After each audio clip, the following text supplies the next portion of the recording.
compilation video about sa borrow load ni GCash, kaya tara alamin natin.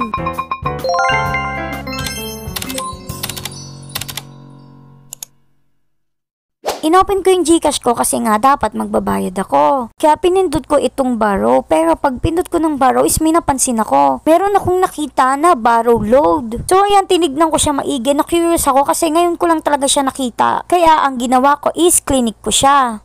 So ito, pagka-click natin is ganito yung lumabas. So yan, need pa pala natin siyang i-activate. So itong borrow load ay bagong pakulo ni GCash, kung saan ay pwede kayong makautang kahit nasan man kayo. Pero tandaan ninyo na only selected GCash user lang ang meron nito. Ang sabi dito ay makaka-receive kayo ng message galing sa GCash kung eligible na kayo. Pero sa akin kasi, walang nag-text sa akin, kusa ko lang siyang nakita. Kaya better i-check nyo na rin muna kasi baka available na siya sa inyo. Pero kung wala talaga, gamitin nyo lang ng gamitin yung GCash nyo para ma-unlock yung borrow load. Para maging eligible kayo sa borrow load, dapat kayo ay 21 to 65 years old, Filipino citizen, dapat ang inyong GCash ay fully verified, at lastly ay good credit record. So ang tanong, magkano nga bang interest kapag umutang kayo ng load? So base sa ipapakita ko sa inyo, kapag umutang kayo ng worth 99 pesos, meron siyang fees na tinatawag. Meron siyang processing fee at convenience fee. Yung processing fee ay 19 pesos at yung convenience fee ay 2 pesos. So, ang total na need yung bayaran ay worth 120 pesos para sa 99 na load. Kapag umutang kayo ng load, need nyo na siya agad bayaran after 14 days. Kapag hindi kayo agad nakapagbayad after 14 days, kakaroon kayo ng late payment fees na 2.5% ng outstanding balance nyo. At magsisimula ito ma-charge sa inyo after 1 day ng inyong due date, 31 days after ng due date, at 61 days after your due date. Kaya kapag hindi kayo agad nagbayad is lalaki ng lalaki yung utang ninyo dahil nga sa penalty fee. So paano nga ba i-activate at gamitin ang borrow load ni GCash? So syempre unang-una ay i-open ninyo ang inyong GCash app.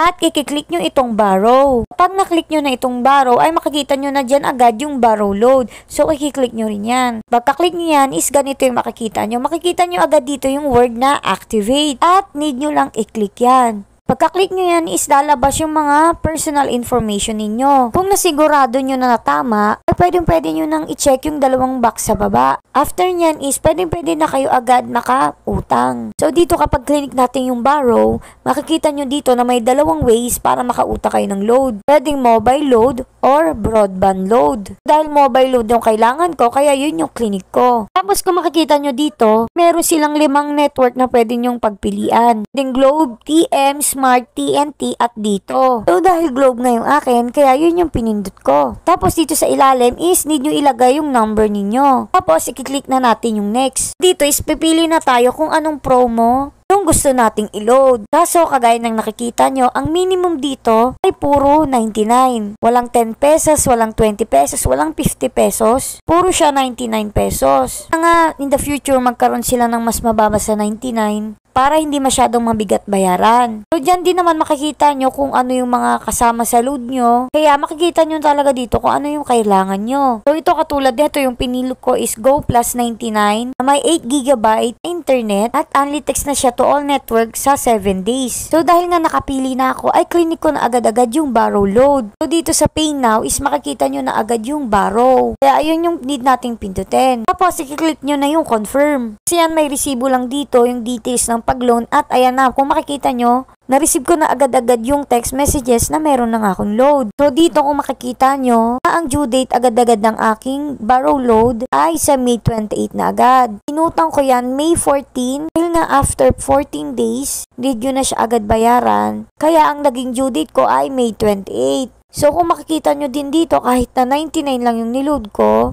ay ang total ko pa rin babayaran ay 120. Dahil nga, meron silang processing fee na 21 peso. Ito nga, ituturo ko na sa inyo kung paano nyo mababayaran yung inutang nyo na load. Pagaya nga ng sinabi ko sa unang video, medyo bayaran agad after 14 days ang inutang yung load. Pero kung may extra na naman kayo, ay pwede nyo na siya agad bayaran kahit wala pang 14 days. So ayan, i-open nyo lang yung GCash at pumunta kayo sa borrow load.